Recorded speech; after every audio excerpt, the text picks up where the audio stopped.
Welcome back to the BrownsZone Zone Coverage Podcast. It's been a long time since I've done one of these, but I'm back and joined by an old friend and new partner in this venture, Dave Chudowsky from WKYC. We used to talk Browns on TV on Sunday nights before Dave got a new gig on the morning news, and I'm excited to talk Browns with him again. So let me welcome Dave and turn this over to him. Scott, thank you very much. What is up, my man? So good to talk to you again. It really is, Dave. It's been a long time. We've chatted since we used to do that, but it's a long time since we talked some Browns, and I'm really looking forward to it. Yeah, me too. And that's what I mean when I say long time. I mean on the airs, man. It was one of my favorite things in the sports department was talking Browns football with you. And I mean, you're the man coming on each week like you did and helping me out. So it's a pleasure to help you out with this. And man, we had some great debates and conversations talking Browns over the years. And I've been doing the morning show now, anchoring the news for, I'm in my third year now doing it, believe it or not.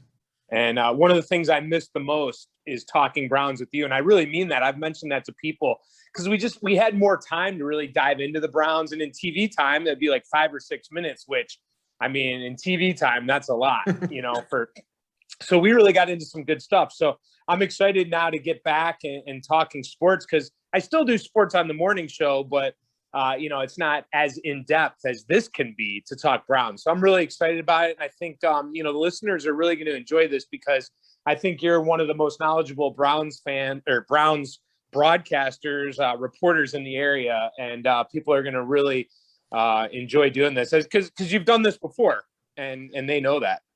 Yeah, I appreciate that. And I'll tell you what, Dave, when I was thinking about it, I'm not sure we did it for a long time. We didn't have a whole lot of good things to talk about when we would talk Browns, right? I mean, we did it for years and, my memory's not the greatest, but I don't think we talked about, we talked about some wins, but I'm not sure we had a winning season that, when the Browns didn't have one from 2007 until last year, right? So I don't think we were doing it that long. So it's kind of nice to talk when there's some optimism. We're in a time right now where people are excited. We're going to talk about Jadeveon Clowney. So it'll be fun, but it'll also be kind of a new twist for us. That's a great point. Maybe the best one you're going to make all day. I mean, it was Groundhog's Day, man. Every Sunday talking the same thing. Now there was the year with Hoyer and Manziel. Right. The thing about it though is we always had drama to talk about. That's what the Browns brought. And I think how many times did we say on the air that once this organization could get rid of the drama and figure things out in Berea and get things turned around? And we always wondered what would be the thing that would turn the organization around. And we said many times it would be a quarterback and a head coach. Yeah. And now they have that. And that's exciting.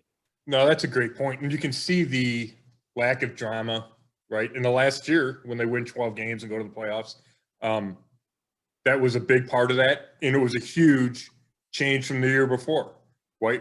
With Freddie Kitchens and all the stuff that went bad in 2019. I mean, it was night and day to a year ago.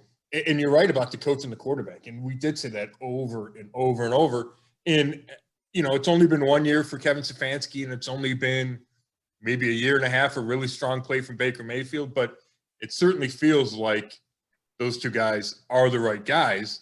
And it feels like they're heading in the right direction. And they're even getting better from the best team we've seen from the Browns in, a quarter of a century. It's amazing when you look at Stefanski and you just mentioned it. All you have to do is look at the year before and Kitchens and then see what Stefanski did. And the guy, and I don't get to see him every day. And you get to do. And obviously and before I let you go, I do want to ask you about this, how different it is covering the Browns in a pandemic, but I don't want to get into that just yet. But, the guy is certainly amazing. I think, Scott, with the thing now is, so you got the quarterback and we're pretty confident on that, right? I think we're 100% confident we have the head coach. But I think in order to get to a Super Bowl, you have to have those other pieces then around you. And the Browns yesterday made a move that is a huge piece to hopefully get them there. Because I think we can agree, right, that watching them last year, they were a few pieces away. Yeah. What are your thoughts on Jadeveon Clowney? And is this a piece that can take them to the next level? Yeah, it's a good signing. I think it's a low risk. I mean, it's $8 million plus maybe a couple million more in incentives. It doesn't break the bank. From a salary cap perspective, they added these voidable years, so it's not even a huge hit against the cap this season when the cap is reduced. So fiscally, it makes sense. I don't think it's a move that takes the Browns from a second-tier team to a first-tier team. I think they're already in the discussion of the best handful of teams in the AFC.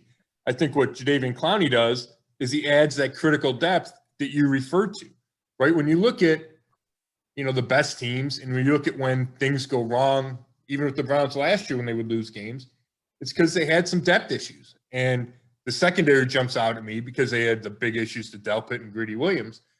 And Andrew Berry, the GM, tried to rectify this year at the start of free agency, but then you turn to the D-line, and in my opinion, it's all about D-line, especially pass rush, and your secondary at cornerback, but safety is important in the Browns scheme. And you need a bunch of players and a bunch of quality players at those positions. And Jadeveon Clowney is more than just a depth addition, right? He's a former number 1 pick. He's incredibly strong. He's a talented player. And I think when you take a step back, you have to look at his signing in combination with the earlier signing of Takk McKinley, another defensive end. You team those guys together, they're going to be opposite Myles Garrett. Not that they can never be on the field together, all three of them. Garrett or Clowney can slide inside on third downs.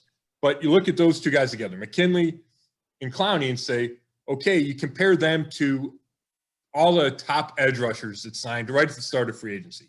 Guys like Carl Lawson and Trey Hendrickson and Yannick Ngakoue. And the Browns got these two guys together for less money. And some people would argue, well, it's short term. I think that's what Andrew Berry wanted. He did not want to be locked into a 3 or 4 year deal with a guy making $14 or $15 million a year. He wanted to address the position, but only do it on a short-term basis because he doesn't want to pay Myles Garrett $25 million a year and pay the number 2 defensive end $14 or $15 million a year. It just doesn't make sense. So he gets these two guys that should be able to hold on to position and do it well in 2021, and then he can draft a guy. And I'm not saying at 26, I'm not ruling out 26, and we might get into that later, but he can draft a guy for the future to be that number 2, and all of a sudden you're not paying that position, that second position, a ton of money. So I think you have to look at it that way, number one. And then when you just break down Clowney, he's special. He's really strong against the run. Now, he's not an elite pass rusher. And if you look at his sack numbers, that show that. 9.5 is his career high. He didn't have any last year in 8 games. He only had 3 the year before. But he pressures the quarterback, right? If you look at the PFF numbers that everybody loves to look at, there's pressures there. There's quarterback hits. But he's not an elite pass rusher like Myles Garrett. He doesn't have the dip and the bend and the array of pass moves. But he should benefit from being on the other side of Myles Garrett. And we talked about that with Clowney yesterday. And I asked him just how frustrating it is to always be double-teamed because he's one of the most double-teamed guys in the league the last 3 years. You got a great answer on that, by the way. Yeah, and he said, yeah, it gets frustrating, right? And having Myles there, I expect Myles to get all the double teams, and he wants to feast on the one-on-one. So, I think there's a chance that Clowney has a really good year. Now, you have to mention the injury history. He's been injured a ton, and that's key. He says he feels healthy. He obviously passed the physical. But, when you talk about the number 2 end, now I don't know if I want Jadeveon Clowney to be my number 1 end, but as a number 2 end with the combination of Takk McKinley, I don't know how you don't like this signing. A lot of ways I want to go now after everything you just said there. One of the things you said is he's a special player. Can you, though, inform Browns fans, is that really true? Is he still special? And the reason I ask you that is because the last 2 years, I wouldn't say it was special, but early in his career, he was. When you talk to Jadeveon Clowney early in his career, you are like, wow, that's one of the best guys, right? the last 2 years, that hasn't necessarily been the case. And you mentioned the injuries. So how excited from that standpoint should Browns fans be? Is he really special or is he not so special? Yeah, that's a great point. I think physically he's still special. And I say that because he's 6'5", 255. He's got burst. He's got incredible strength at the line of scrimmage. He plays hard. I went back and I watched the week 1 from a year ago, and he didn't have huge numbers. Obviously, he didn't have a sack in the game because he didn't have a sack in the year. But you notice him, right? You see this guy with a lot of energy, flying all over the field. So I think when he's healthy, and again, that's a huge if, because he had the torn meniscus a year ago. He had core muscle surgery after 2019. He had the microfracture surgery as a rookie, and then other kind of more minor ailments that all caused him to miss time. He's only played 16 games in one season in his career.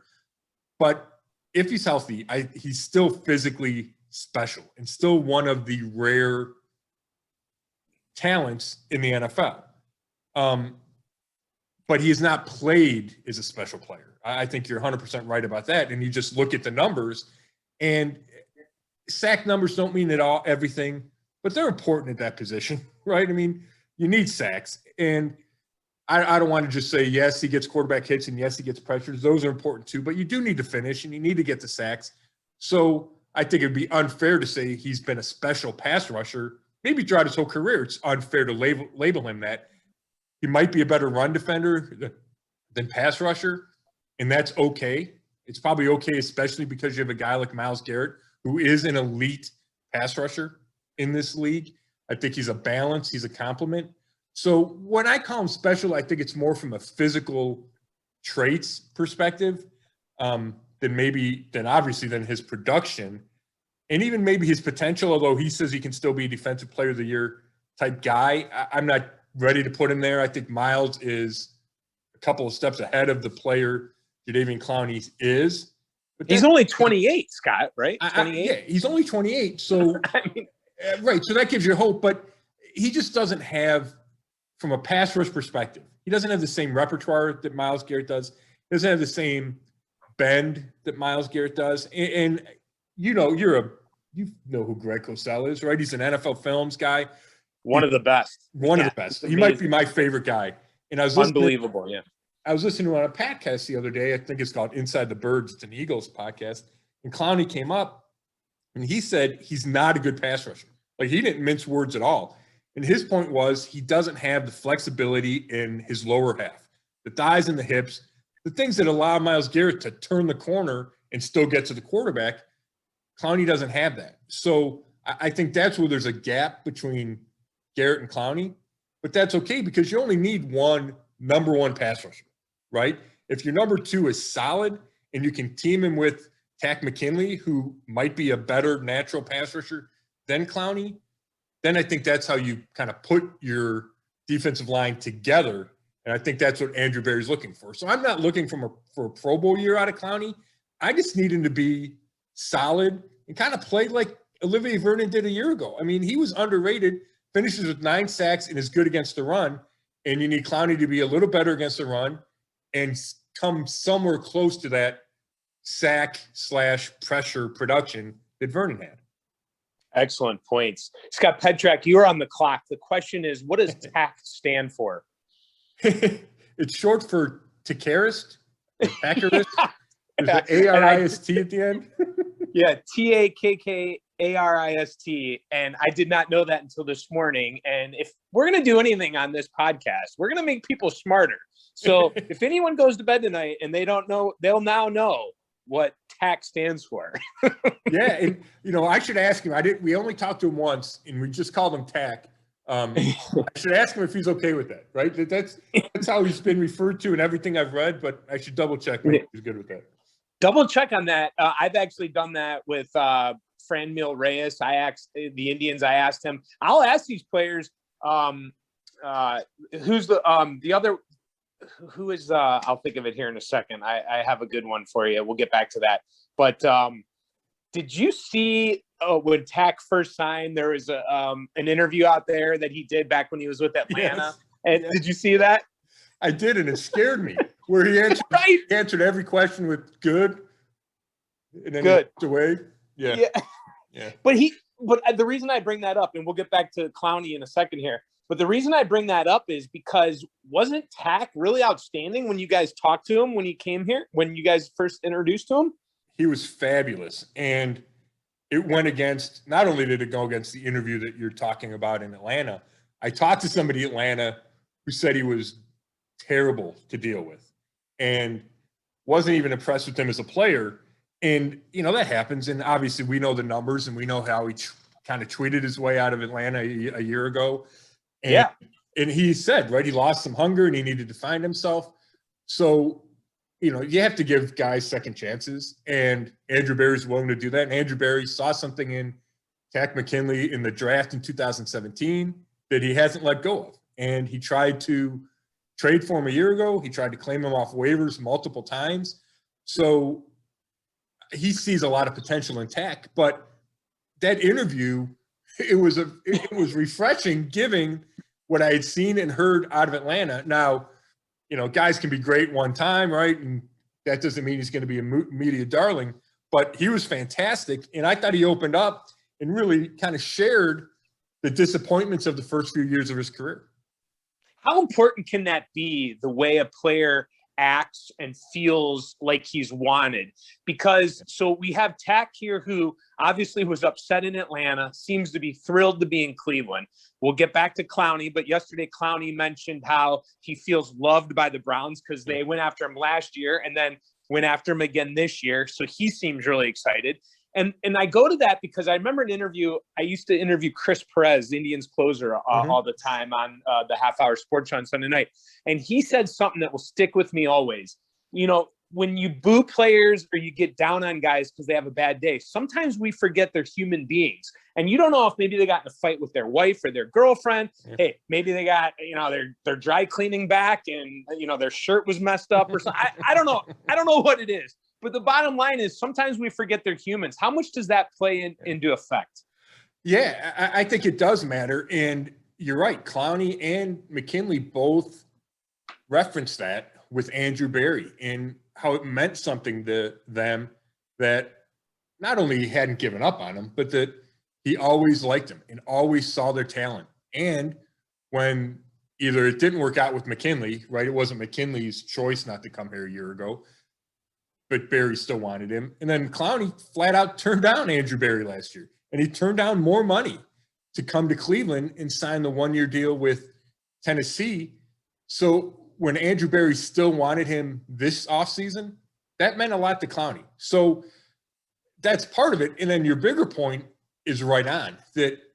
And I find myself doing the same thing, Chud, that, these guys make so much money and you see them on TV and you see them play football or baseball, whatever.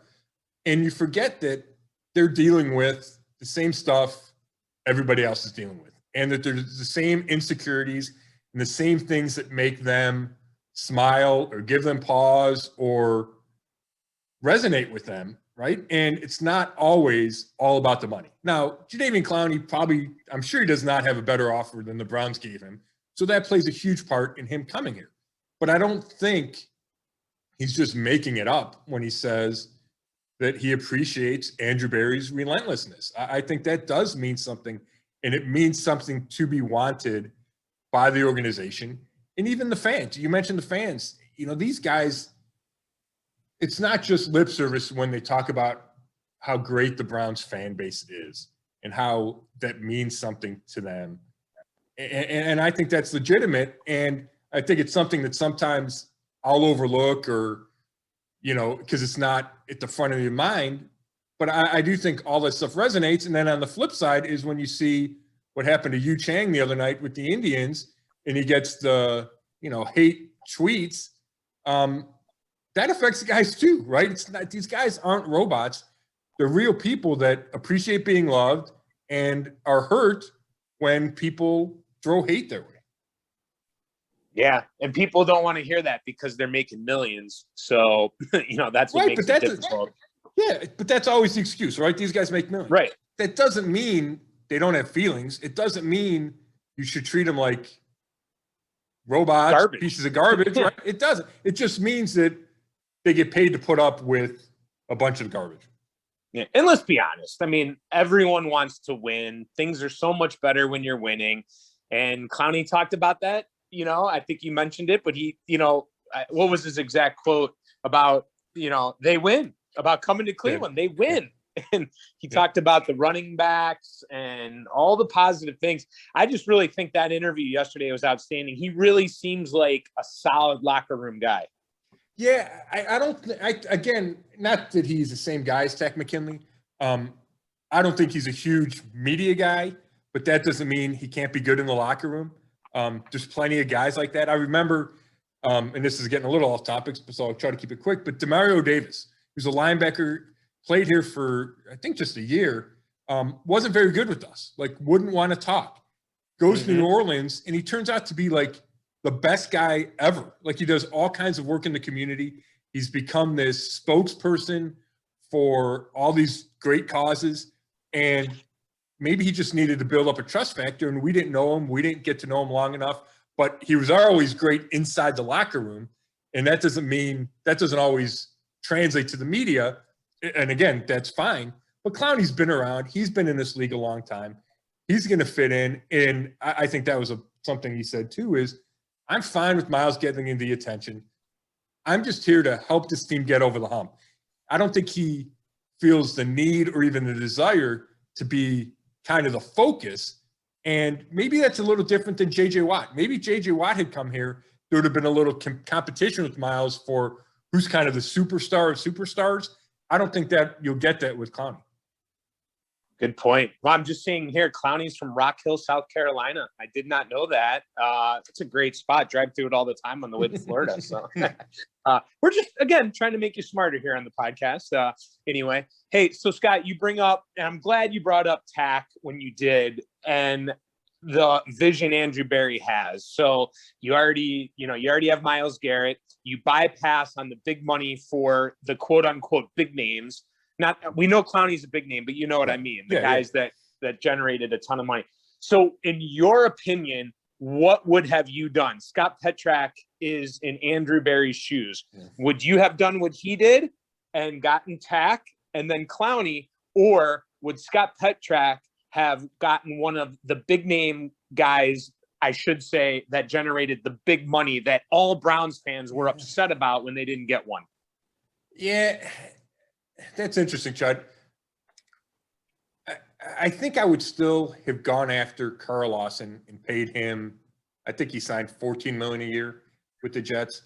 I think I like that option better because it gives you the long-term stability at what I think is a critical position. Maybe the most important. You got your ends and you got your corners. And I like the fact that, okay, we know we're going to have Myles Garrett. We know we're going to have Carl Lawson for the next 4 or 5 years. But I understand what Andrew Berry's doing. And I think he just doesn't want to tie up $40 million a year at defensive end. And from that aspect, from that respect, I understand that. And it makes sense. And if you're going to go in that direction and not pay somebody long-term big money, then this is probably as good as you could have done. Is the Clowney-McKinley combination.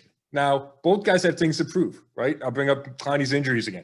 I'll bring up McKinley was hurt last year and didn't have good numbers. And, if you look at their last sacks, both of them have had bad sack numbers the last couple of years. So I think there's a lot of upside. I think there's also some question marks surrounding these guys. But if you're not going to go with Clausen for a money reason, a salary cap reason, then this is probably as good as Andrew Berry could have done. And I think there's tremendous upside to these two guys.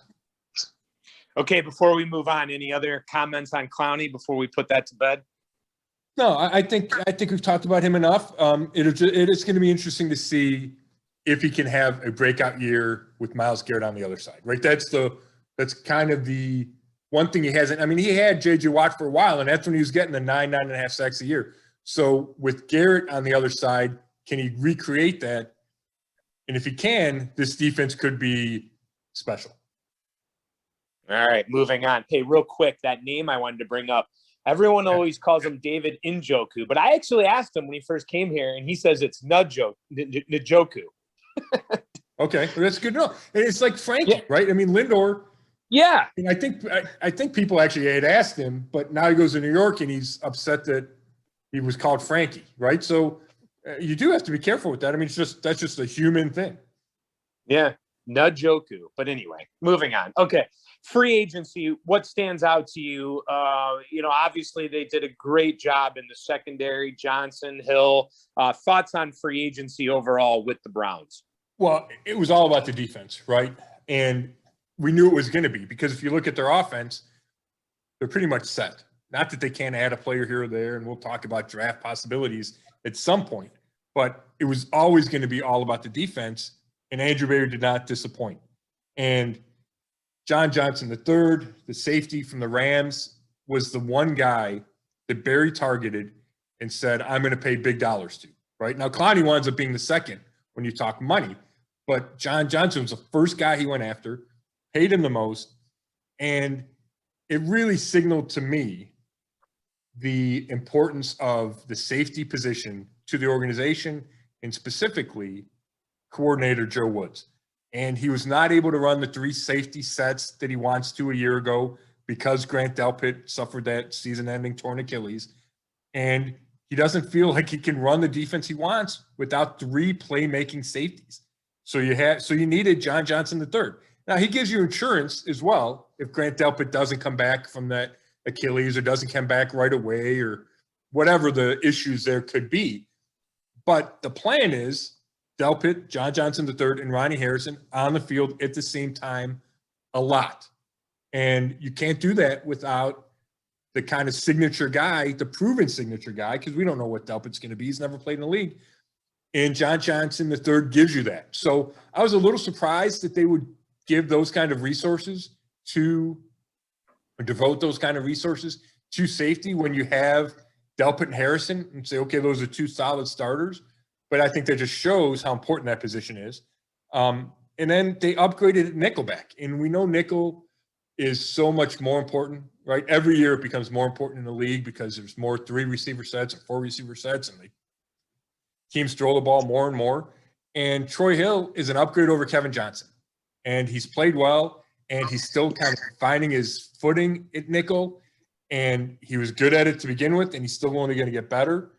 So, I like that signing. You can never have enough corners, and they're going to need more corners. And we'll talk about that when we talk draft. And then Malik Jackson, I think he's a little under the radar because he was after some of these other guys, and it's a 1-year deal. I think he gives you a dimension at defensive tackle that the Browns don't have. And it's a pass rushing dimension. And Sheldon Richardson is fine as a pass rusher, and he's good from the interior, and he has some burst. But Malik Jackson is 6'5", 290. He's long. He gets his hands up. He's just a different body type. You can play him at end, early in downs if you want, early in downs if you want to, stop the run, right? If Clowney's winded or hurt or whatever, you can play him outside if you don't trust McKinley, and he can stuff the run and then slide inside to rush from the interior on 3rd down. I think he gives you flexibility, which a lot of these guys do. That's something Andrew Berry raved about Jadeveon Clowney. But I think Malik Jackson has an upside here. He's been to the Super Bowl. He was hurt, but he was healthier last year and feels like he's even more confident in the foot. He had Liz Frank surgery the year before, so he feels like he's only going to get better. So I think they were just solid moves, and I'm not even mentioning my Northwestern linebacker, Anthony Walker, who people raved about. They were devastated in Indianapolis when he left. His teammates, the front office raved about him. The coaching staff raved about him. He's just one of those smart, tough, accountable guys the Browns talk about. And he's going to come in here, and he's going to be, maybe the smartest guy on that defense. And I think is an upgrade to B.J. Goodson and gives you more speed at that linebacker position, which the Browns crave. 2 points I want to bring up from there. Number one, what is going on with B.J. Goodson? Yeah, he's Walker's replacing him. I mean, Goodson, it was a 1-year deal. Walker replaces him. Now, Goodson had a pretty good year, and he exceeded my expectations. he wasn't an every down player before when he was with the Browns.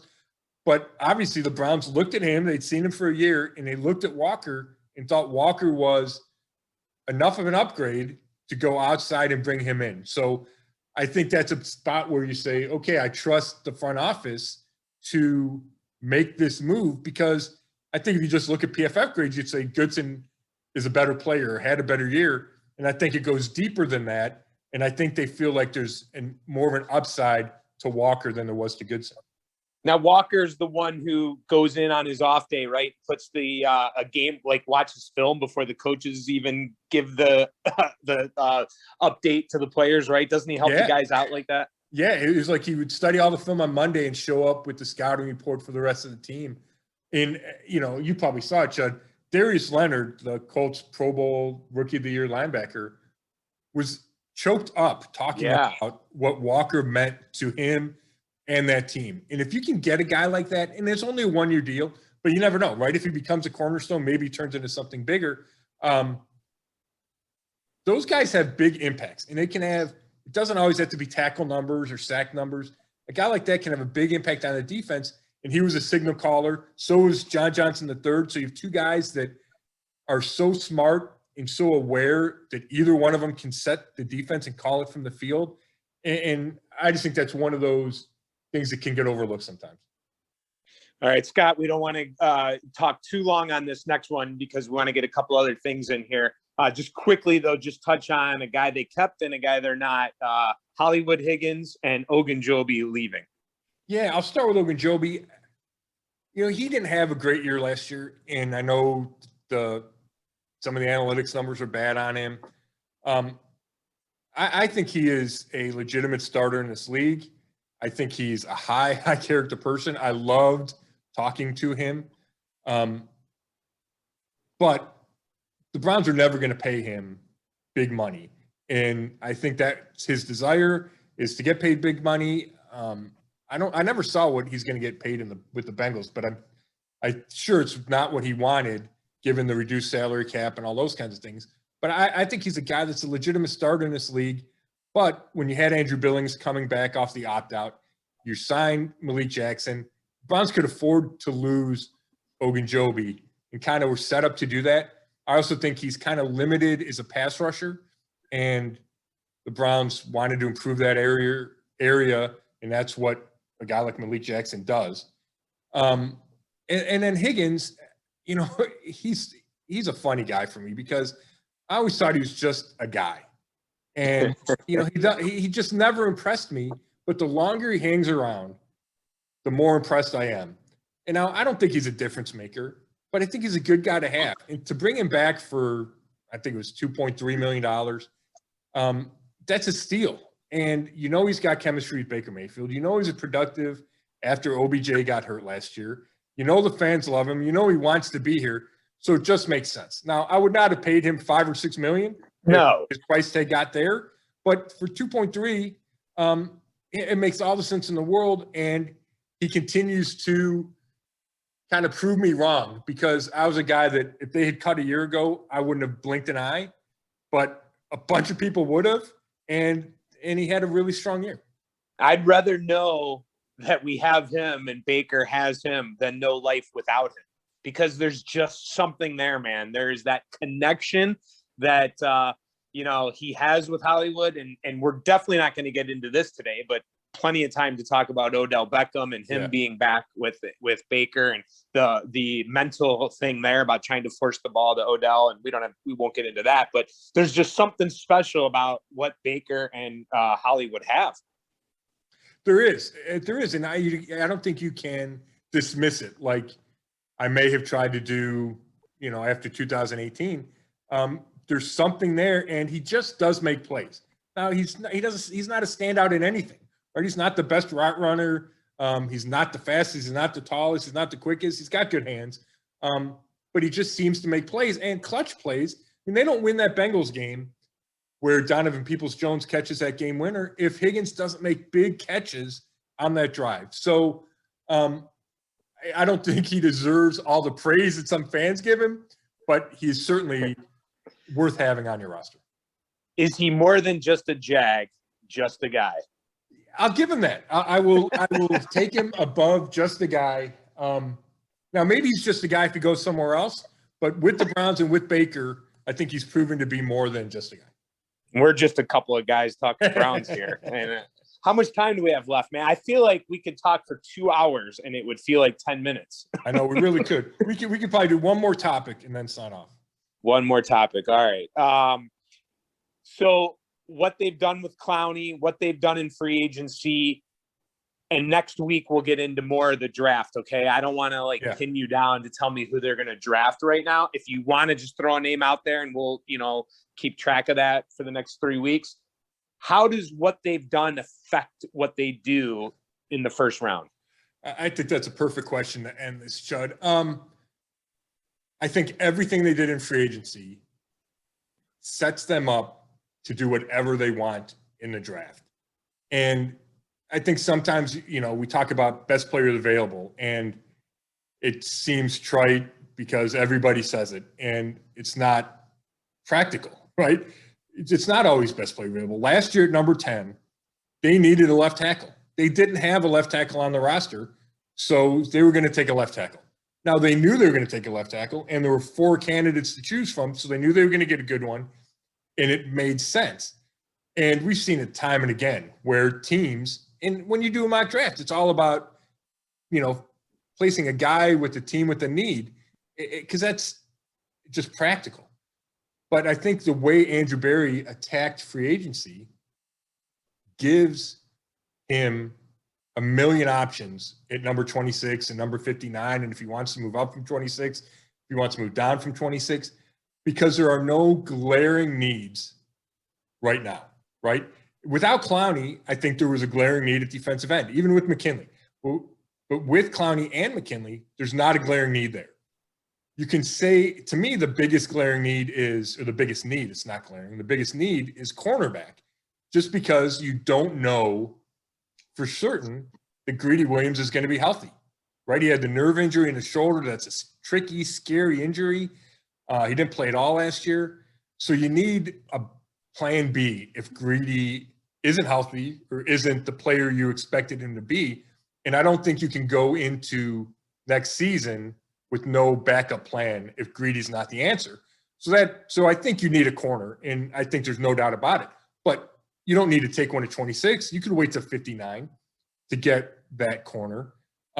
So I think it opens everything up. I think corner would make the most sense at 26. But if the perfect pass rusher fell, Kwity Paye or Jalen Phillips or whoever that guy is in the Browns' eyes, if he was at 26, they could take him. If the linebacker, I don't even think the Browns value linebacker that much. Yeah, and I want to step up and interrupt you there because that's where I was going to go with that. A lot of people would say, wait, Scott, they do have a glaring need. It's linebacker. Yeah, I disagree with that, Judd. I think with Walker and with Malcolm Smith, they re-signed, and you drafted Jacob Phillips in the 3rd round a year ago, and you still have Taki and Mac Wilson. There's a bunch of bodies there. And you're only going to play 2 linebackers probably 60% of the time, right? So that's a lot of bodies. Having said that, we don't know about Jacob Phillips. We don't know if he's the long-term answer. If he's not, then you need a kind of a cornerstone guy at linebacker.